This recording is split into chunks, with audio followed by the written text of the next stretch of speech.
Hi there. Thank you so much for deciding to join me today on this webinar. I am Celeste Gonzalez and I am the author of Teen Wise, a book set that I wrote that helps guide preteens and teenagers to make wise choices. I also have a bachelor's degree in family resources from the University of Hawaii, which means that I am trained in human development over the lifespan. But I mostly specialize in children and in teenagers. I really feel that I have a way to connect with them and to understand what they're going through, and then create different approaches for parents to turn around and use the skills and the tools that I've created to create a better relationship for them. And I also have a master's degree in organizational leadership from Argosy University of Honolulu. And that is basically training in business management, communication, as well as learning how to really like the core of a business and building a business from scratch. Now, the most important thing that I think I can share with you today is that I successfully raised a child as a single parent. My daughter was only 3 months old when her father decided that he no longer wanted to do this with me. And so I raised her as a single parent. I was very diligent in the way that I raised her so that she would become a strong, stable individual that could be self-sufficient. So she needed to go to college and acquire some type of learning, some type of higher education, so she could always be able to support herself in the real world. She's now 25 and she graduated from college, and now she lives in New York exploring her career and, life adventures.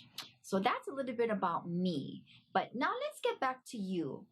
Basically, this webinar is going to help you if you're trying to connect with your child or your teen and you're really finding that you are struggling with trying to make that connection and trying to build a better relationship with him or her. And if you're frustrated with their choices that they're making, it kind of makes you a little nervous. Maybe they're hanging out with a group of friends that you may not really approve of, but you're kind of stuck thinking, what am I going to do about this situation? They're growing up. They need to learn that there are consequences to the choices that they do make. But as a parent, you don't want to just sit back and watch it all explode in front of you. You want to protect the child. Well, the approaches and the tools that I'm going to provide for you today are ways to help guide them to make better choices and ways for them to cope in the situations so that their outcomes would be a little bit more positive. And also, are you really, really worried about, let's say, your child comes to you and says, I don't have any friends, mom, and I want to know how to make friends. And you think, okay, well, sure, I have friends who have other children, and maybe you're thinking in your head, well, I'm going to go and create this wonderful play group for everybody. So I get to play with the mother, basically, have adult time with her, and the kids can play. A lot of times when the kids are in the age where maybe around 6th grade and up, maybe 6th to 9th grade, they really don't like play dates anymore because they're coming into the preteen age, and they also don't like the fact that their mommy is setting them up. And you don't want them to feel pressure like, oh, my mom is friends with their mom, so I have to be friends with them now. You really want to maybe create a different kind of plan to help guide them to make better choices, and I'm going to share that with you today. That is another approach that I'm going to share with you today. Now, anytime you watch a webinar, I know a lot of you look for what is the bonus if I stay to the end. And usually, a lot of times, the bonus is a digital download of some type of information. Well, I want to do things a little bit differently, and I'm actually offering a tangible item that is going to be mailed directly to you if you stay to the end of this webinar. Okay, and I'm going to tell you how to get it and where to send your physical address to at the end of the webinar. Oh, and I'm also going to tell you what it is. That might help, right? So the three ways that I'm going to teach you today to connect and communicate better with your child or teen. Now, this can actually be used elementary all the way through high school, but more so targeting the fourth to ninth grader because that's when they're still going to be open to new information, and they're also still going to be willing to listen to the parent, especially with new ideas and new techniques that you want to teach them. And so the three different approaches I'm going to teach you today that are going to instantly help you connect and communicate better with your child or teen are: the first one is 5 letters that equal to one word that your child or teen really needs you to hear today. That's one. The second one is got passion. It's it's a way that it's a 3-step process that you're going to be able to help your child or your teenager understand what they're truly passionate about, you know? Because once you know that, all of the doors can open and their choices will change. So that's number 2 is got passion. And C, of course, is the area where help, my teen needs friends. And how do you do that? How do you help them make better friends? Okay, so the first one. Okay, so let me kind of challenge you for a minute, and I really want you to think about this. What 5 letters will create one word that your child or teen really needs to hear from you right about now? So I just want you to think about that for a minute. 5 letters equal to one word that your child or teen really wants to hear from you right now. So the answer to that is the word sorry. SORRY. And you may be thinking as a parent, well, I'm the boss in my house. Why should I say sorry to my child or teen? I don't understand that. Celeste, are you kind of off your rocker here? Actually, the whole point of apologizing to your child or your teenager is to reach out to them, to validate his or her experience, and to understand their point of view for whatever the situation is. And that way, you can instantly connect with them because they're going to view you as someone who is flexible and who is willing to meet you halfway. So, to put this on in perspective, I'm going to give you a little personal story that this happened with me and my child when she was in 5th grade. So she was 11 years old and she got in trouble with me for breaking the rules. And I instantly grounded her for 4 weeks. And I didn't hear her out or anything. I just was so upset in that moment that I just said, you know what?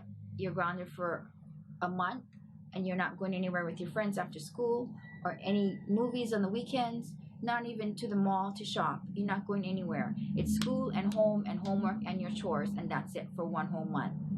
I did allow her to still go on her computer and I did still allow her to watch TV. But at that age, where she was in 5th grade, she just had started to adventure out with her friends in group settings and doing fun things with her friends. And me being in the mall at the same time as her and a couple of her friends, but on the other side, so that, you know, you don't want to leave them in the mall at 11 years old. I mean, that's not a good idea. So, so that's what happened. And as the days went by, I saw that she was like, had an attitude toward me. She was very upset with me. And so it started to affect me. And then I started to think, well, was I rash in my decision? Did I jump to conclusions here? Was the punishment a little too severe for what she did? So I sat her down and I said, you know, I really want to know why you're upset, because I'm really feeling a disconnect with you and I want to see if I can make it better. And so she told me, she said, well, Mom, I really don't think you were fair because you grounded me for a whole month and you didn't even hear me out. You don't even know what really happened. So I think that, yeah, I'm mad at you and I didn't like what you did. And so I kind of sat back and I thought to myself, well, so she's in fifth grade right now. I'm thinking this in my head really quickly because I want to create a plan that is going to have a resolution that's going to make both of us happy. But I still needed her to learn her lesson that she cannot break the rules. But I didn't want to come off as somebody who's just going to give in and be a softie either, because you don't want to create that outcome later, especially in the upcoming teenage years, which I knew that I was going to be faced with soon at the time. So I said, well, why don't you explain yourself and you tell me what happened? So she went ahead and she wasn't so quick to tell me what she really was thinking and feeling and what really happened in the situation, because she seemed a little bit reserved, because she probably was thinking, if I tell her the truth about everything, is it going to be worse for me? You know? So I just I told her, I said, listen, you can trust the situation. You're not gonna, you're, I'm not gonna ground you for more weeks. I just want to hear what you have to say, because I want you to know that you're very important, and how you feel in the situation, I want to just understand it. So she told me what happened. And then I sat and I thought about it, and I just said, I told myself, I wasn't speaking out loud to her. I said, I was thinking, what is more important here? Is it more important for her to feel validated for her experience, and for her to feel like I actually listened and I'm flexible and I met her halfway in the situation? Or is it more important for me to stick to, look, I already said you run it for 1 month and that's it? So I really had to think about it. And I just told myself, I think it's more important for me right now to build a relationship that's trusting, to where she's going to feel comfortable in telling me other things in the near future if I was to meet her halfway in this situation. So that's what I did. I told her, I says, okay, I'm sorry that I quickly grounded you for a whole month when I didn't know everything in the situation. And you're right, I didn't ask you. And I apologize for that as well. I should have at least heard you out. And I'm also sorry that I got so angry with you in that moment. And she said, okay. And I said, now, what I'm going to do is I'm going to reduce the time that I grounded you from 4 weeks to 2 weeks. And 1 week has already gone by, so you only have another week. But I really need you to understand that these rules are here for a reason. And there are consequences for breaking them. And I will try my best to be better at listening to you before I make a quick judgment on the situation. And she kind of looked at me, and her shoulders were rolled back, and she felt, from my observation, she looked like she felt like she was being validated for her experience and for her feelings, and for just thinking like, wow, my mom is actually gonna meet me halfway on this, and she's going to be flexible. And so I just thought, it was just way more important for me to do that, because fifth grade, because we all know what comes after fifth grade, right? Parents out there watching this, you got sixth grade, seventh grade, eighth grade, ninth grade. Those are tough years. A lot of changes are going on with them, their friends, what they're making, what they're doing. You want them to be able to come to you, to communicate with you what's going on in their lives. And I just felt that moment that was more important to me. So that is the first approach where you can use to instantly instantly connect and communicate with your child or your teen. Now, another point with this little area right here is that I know what you're thinking right now. Well, I can't think of anything right now that I need to be sorry for. Like, everything is fine right now. Or maybe you just don't think from the child's point of view that you owe them an apology. So let me provide this almost guarantee for you. They remember something that you did or you've said that they feel you owe them an apology for. So if you just open up the conversation, just start with the dialogue like, So is there anything that you feel I did that hurt your feelings in any way? Or do you think I owe you an apology for something that I said or did? Or do you think I did something that was unfair to you that maybe if you bring it to my attention, I can acknowledge it and make it a little better for you?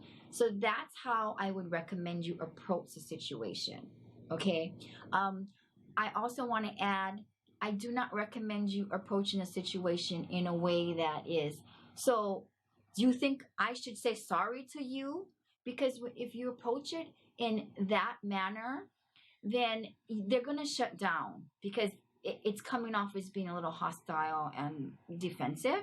And so they're not going to be willing and feel open to basically share that information with you. They're just going to shut down because they're thinking, oh my gosh, if I tell her the truth, then I'm going to get in more trouble. So, no, mom, everything is fine. Or dad, nothing's going on. You don't owe me an apology. I'm very happy, because they don't want to make it worse for themselves, right? So that's the truth of the matter. So that is the first approach in instantly connecting and communicating better with your child or your teen. And the second way that you can instantly connect and communicate better with your child or teen would be to do this little exercise to find out what they're truly passionate about. Because as a parent, if you know what they're passionate about, you can align their passion with their activities, or you can expand their learning to be connected with whatever they're passionate about. So I'm going to give you an example, of course, so that you get a better idea of what exactly I'm talking about. And I need to also share the process with you. So, and then of course I have a little story so that it all ties in and you really get it. Passion. So people think, oh, I'm so passionate about something because I do it all the time. Or I'm passionate about something because I just like the group of people. That's not really passion. So what we really want to uncover in our child is really what they're passionate about. Meaning, if they're doing it in a day, they're so excited doing it that they can't wait to do it again, even though they're currently doing it. That's passion. Or if they make sure that everything else is done so that they're able to do whatever they're passionate about. So they make sure their homework is done, their grades are satisfactory to whatever your standards are. Their chores are done so that they can go and do this special thing that they love to do, that they're really passionate about. So in some kids, it's dance or playing the guitar, or in some kids, it's some kind of sport, or it could be any kind of arts and crafts. It could be singing. It could be anything. Whatever it is, what we want to do is encourage discover whatever they're passionate about, and then as parents, help them develop that skill. Because when they're focused on what they're passionate about, the other things that are going to come into their lives that can be negative influences, they're more likely going to be able to say no to that because they're so engrossed and so focused on what they're truly passionate about. That's a little tricky to say sometimes. And be really excited about continuing to do that. So how do you discover passion in your child? Okay, so I did this at a guest speaking engagement that I had at the college that I graduated from. The teacher asked me to come in and talk about to speak about entrepreneurship and why I wrote the book, and just give the students kind of a little insight into my path and what I had to do and what I had to overcome. So during that process, I noticed that the students, they were interested but not really excited about where they were at in that classroom. So I quickly asked them, I said, so how do you know if you are passionate about something? Do you guys have the answer to that? And they looked at each other and they said no. I said, so right now you guys are all in college and you are majoring in a certain subject so that you can be trained, so that can then become your career, right? And they said, yeah. I said, okay, so how do you know where you're supposed to be? And they just said, we don't. We just we actually don't know. Can you help us with that? I said, it's so easy. I'm going to teach you this right now. So close your eyes right now. So they all close your eyes. Now imagine it's early in the morning and you're just getting up in the morning and you have a list of things to do. You have classes to go to, projects that are due, people to see, teachers to communicate with, and you're still in bed and you have that 10-minute snooze going on, right? We all love the 10-minute snooze, right? As parents, oh my gosh, yes, 10 minutes can make a big difference, especially in the morning. So you're lying down and you got your 10-minute snooze going on. What is the first thing that comes to your mind? Okay? Is it, oh my goodness, I get to get up and I get to get ready and I get to go to this class because I love this subject matter, because I want to be so good at it and I want it to be my career and I want to be able to be the best I can be in this chosen field. Okay? Is that what your thought process is? Is that the excitement that comes out of you? Or is it excuses? Are you thinking, oh, I don't feel that well, I'm going to skip that class, or I wasn't prepared anyway, I think I'm going to drop that class anyway? Or is it, oh, well, it's raining outside, so I don't want to get wet today? Are you looking for an excuse to get out of whatever your responsibilities and obligations are that day? Or are you excited to fulfill them? That is a way that you can tell if you're passionate about something. So, personally speaking, when I get up in the morning, I'm excited because I wrote Teen Wise and I'm creating a new platform for parents to be able to learn these tools and approaches that I've created for them to help instantly connect and communicate better with their teens. So, when I get up in the morning, my thought process is, I'm going to make a difference, and who am I going to reach today? And how is that then going to change the dynamics of their family? And so I am in my passion and I live it every day, and it's wonderful.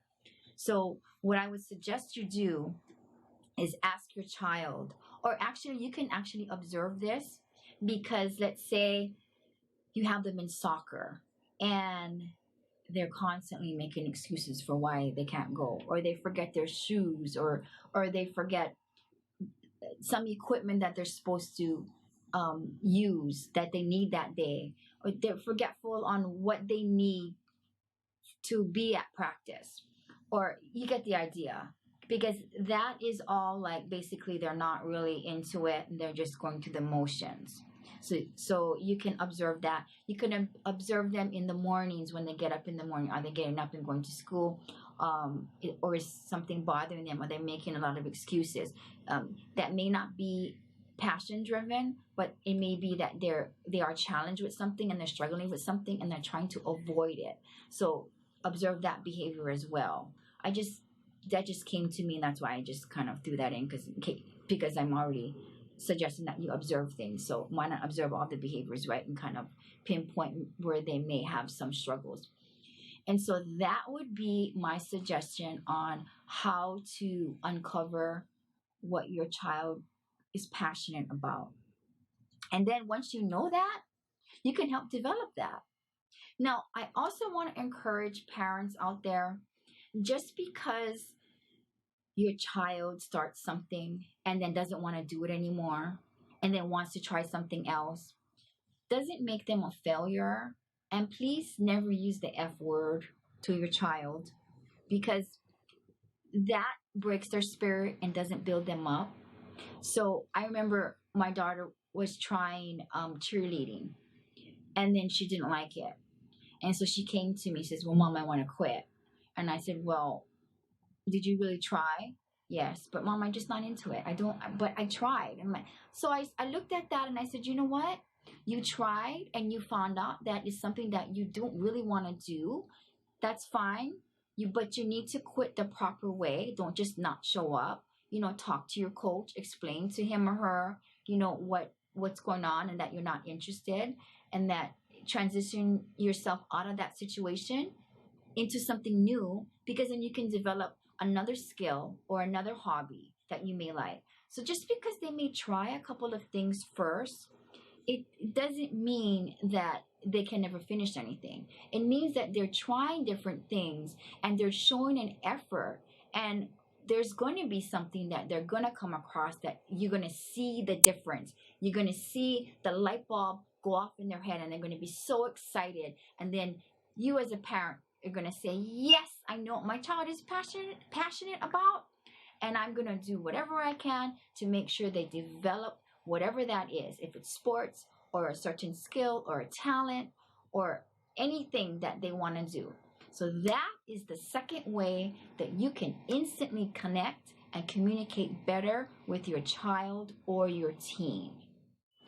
Okay, the third area I want to share with you about how to instantly connect and communicate better with your child or teen would be the subject of how to help them make friends, right? So basically it's help, my teen needs friends. How do I do that? So first I want to go over what I suggest you not to do. Please do not try to go make friends for them or pressure them into hanging out with a certain group at school that they really have nothing in common with, because that's probably not going to have a good outcome, and it probably make your child even feel more alienated, and we don't want that. We want the child to feel empowered by making connections with people that actually have something in common with them. So as in the second way to connect and communicate was discovering their passion. Once you do that, then you can guide them into doing those activities. And once they're in that area where they are actually doing something that they're passionate about, they're going to be around people who have the same thing in mind. They're all like-minded because they're doing the same activity or they're doing the same sport. So already they have something in common. They all like football, or they all like soccer, or they're all in music class. You get my point?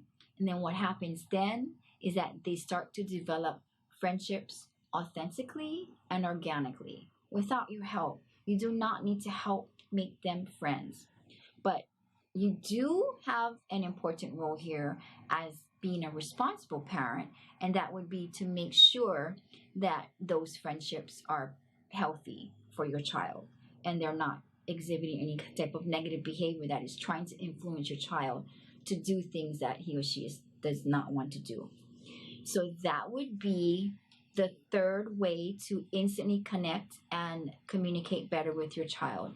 Help guide them to make friendships authentically and organically by first discovering their passion, and secondly, helping them develop that passion in those group settings. Now, it can happen on the school campus because they may join a club on campus, or they may be part of student government on campus. Anything where you have a smaller group of people, you're going to be able to develop those friendships. And sometimes those friendships that begin in those types of environments end up being your lifelong friends. I mean, right now, if I ask you this question, you can put your hand up and say, oh, I've had this friend. Okay, let me ask the question. Hello. How many friends do you still have from your childhood? And you're probably going to be able to name anywhere from 2 to maybe as up to 5. Maybe somebody that you went to kindergarten with, or you played basketball with, or you had sewing class with, or something like that. Oh yeah, no, they're still my friend, and we've been friends for 20 years. So, and it happened organically. You remember your mom didn't go to the school and say you need to be friends with this person, right? So that is what I would suggest you do if you really want to help your child make friends that they're going to feel empowered with. Like, this was my choice. I made this friend on my own. I like this person because he or she has the same common interest as me. So that is the third way to instantly connect and communicate better with your child or teen. Now, there are 3 more ways that I teach parents how to connect and communicate better with their child or teen. And that is actually in a digital platform that is included in the offer that I'm going to be sharing with you now. Of course, yes, there's an offer in this free video, excuse me, in this free webinar that I want to share with you so that you can get all 6 ways to instantly connect and communicate better with your child or teen. And the other 3 areas that I teach parents are bounce. And bounce is actually an acronym for something that the information is actually in the actual video. But basically, bounce is a technique that I developed that helps preteens, teenagers, and even elementary school students. They actually really like bounce too. It's a simple technique that helps them to cope with negative feedback, negative influences, as far as name calling, put downs, any kind of something that's coming at them that is negative. And when they use this technique, they empower themselves. And it doesn't include retaliation or confrontation toward the person who's giving them the negative information. And so that is one of the areas that is in that digital download.